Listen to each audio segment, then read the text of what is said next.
días. Nosotros somos Beatriz, Génesis y yo, Paola, y hoy les vamos a hablar sobre las comunidades de microorganismos en el océano y otras generalidades. Como primer punto vamos a hablar de las propiedades químicas y físicas de los océanos. Estas dos características varían de acuerdo a la profundidad, la latitud, la cercanía a la costa y interacción con otros cuerpos de agua u océanos vecinos. Para la composición química es muy variable, pero en general el 3.5% de su composición corresponde a compuestos disueltos y la naturaleza de estos depende de los procesos vigentes del lugar, al mismo tiempo de su historia geológica. Por ejemplo, los procesos de erosión, la actividad volcánica, la lluvia, el intercambio de gases, son todos procesos que pueden influir o modificar esta composición química. Además, moléculas como el carbono, el nitrógeno y el fósforo son factores limitantes en los ciclos orgánicos de estos ambientes. Sin embargo, esto puede variar verticalmente, ya que las zonas más expuestas a la luz tienen una carga biótica mayor, donde estos organismos aprovechan estos nutrientes. Y como a profundidades mayores hay menor abundancia de individuos, entonces la concentración de estas moléculas es mayor. Por otro lado, las propiedades físicas dependen de fuerzas de distinta magnitud, como la fuerza de rotación de la Tierra, circulación atmosférica y características de las costas cercanas. Estos factores influyen en la temperatura, en el gradiente salino y las propiedades de aguas superficiales y profundas.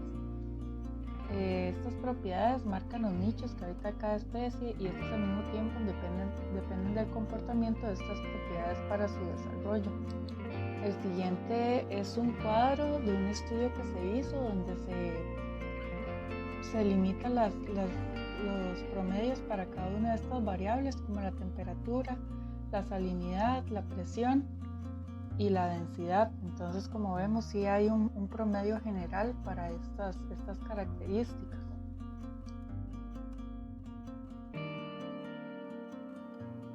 Por otro lado, estudios que han trabajado con estas propiedades y cómo influencian las comunidades microbianas. Por ejemplo, este estudio del 2015 con una expedición de barcos donde se tomaron 243 muestras de microbioma de 68 sitios diferentes. Y bueno, se dieron cuenta que la distribución de las comunidades microbianas está dado mayormente por la temperatura. Tomaron muchos factores en cuenta como la presión, la salinidad, y sin embargo este fue el factor más representativo.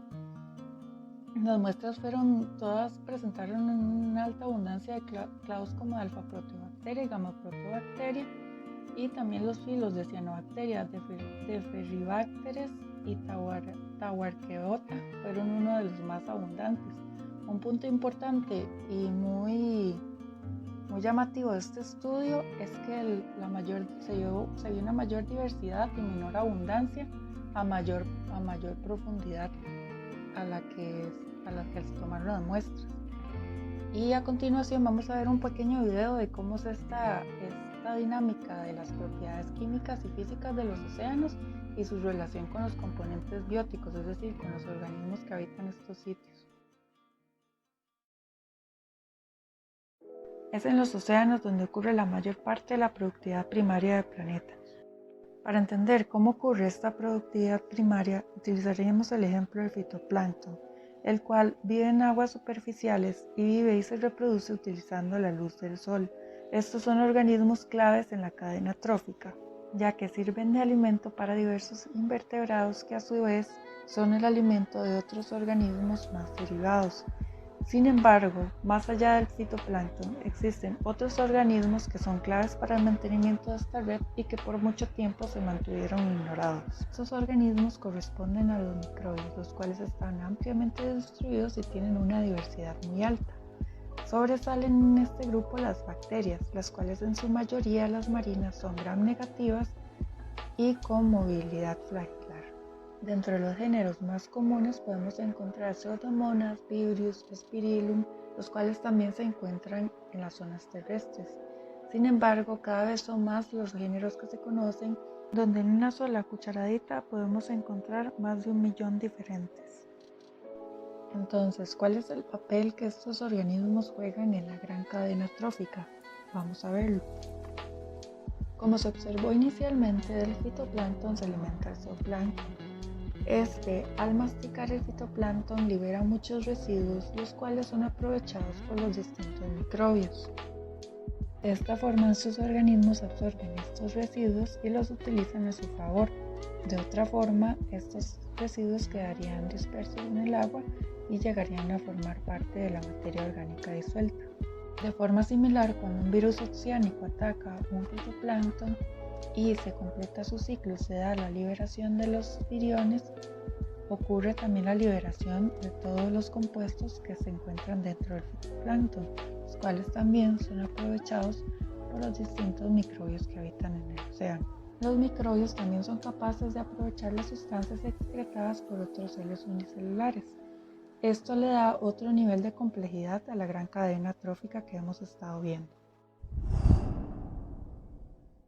En síntesis, es entonces gracias a estas interacciones íntimas que los océanos se mantienen saludables y resilientes a los constantes cambios en sus propiedades químicas y físicas, y que el ecosistema se mantiene en un constante dinamismo.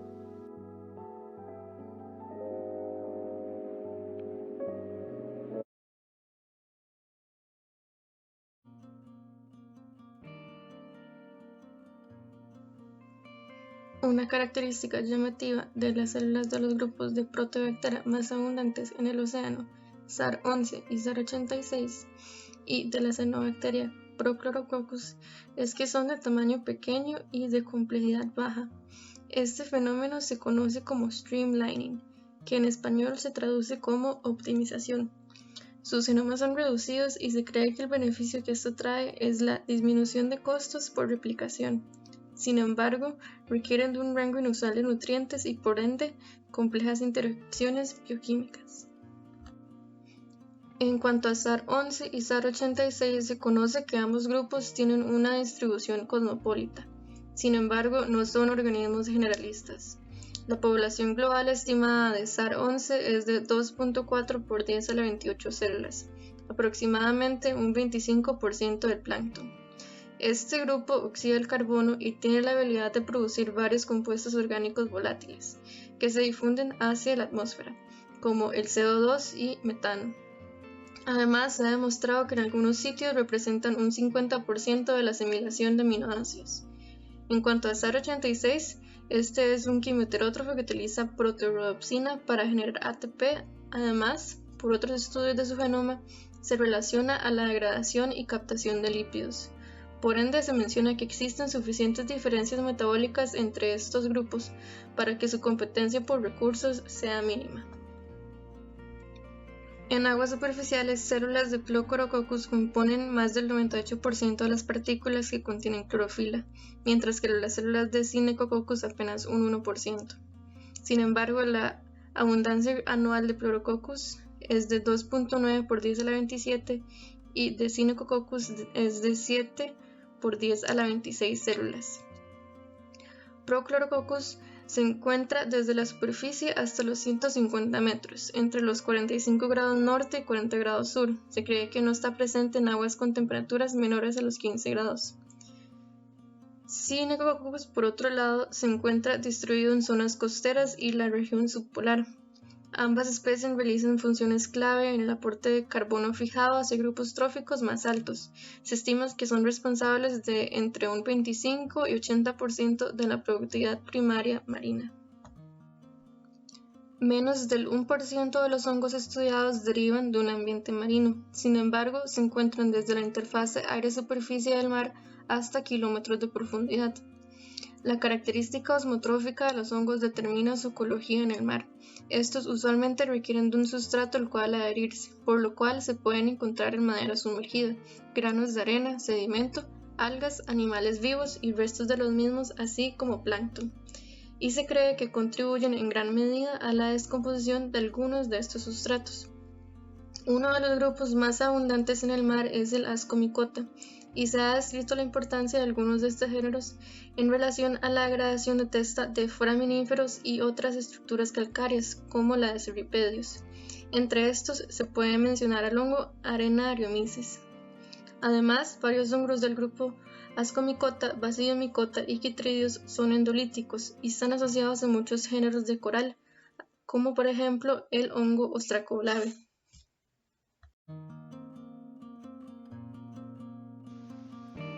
Los principales ecosistemas de océanos extremos para microorganismos son el Mar Báltico, Océano Ártico y el Océano del Sur.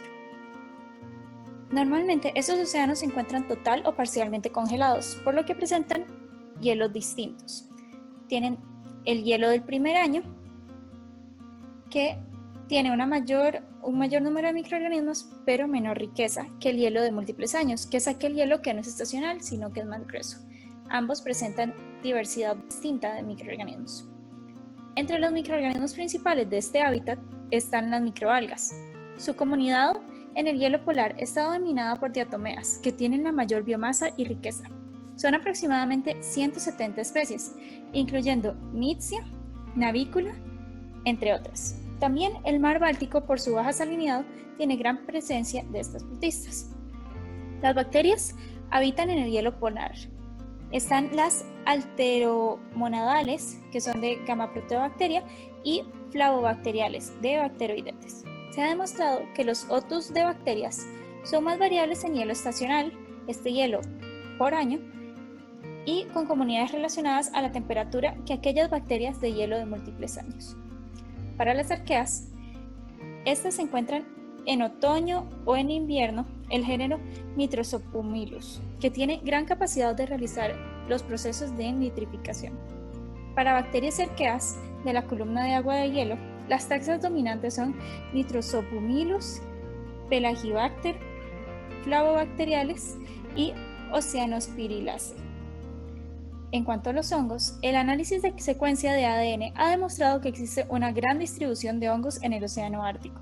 Predominan los pertenecientes a Critidiomycota, pero es evidente que los hongos marinos son subestimados en cuanto a su diversidad y abundancia. Para los virus, hay solamente dos que son específicos del hielo marino. Estos son Sifoviridae y Mioviridae. Se encontraron varias formas de alimentación en estas aguas congeladas. Alimentación autótrofa, que tiene fotoautótrofos, quimiautótrofos y otros microorganismos que tienen ciclos involucrando mercurio y síntesis de sulfuro de dimetilo. También se encontraron organismos de alimentación mixótrofa. En cuanto a los océanos en el futuro, el cambio climático es un gran factor a considerar, ya que cambios en el hielo marino debido al calentamiento pueden causar un impacto importante en procesos biológicos como ciclos de carbono y nitrógeno llevados a cabo por los microorganismos del océano. Por tanto, la productividad de estos microorganismos puede variar y puede afectar las cadenas tróficas. También el hábitat se pierde porque se derrite el hielo antes de que las algas puedan tener alta productividad y desarrollo, lo que evita también el crecimiento de fitoplancton. Esto afecta directamente a también estos ciclos de carbono.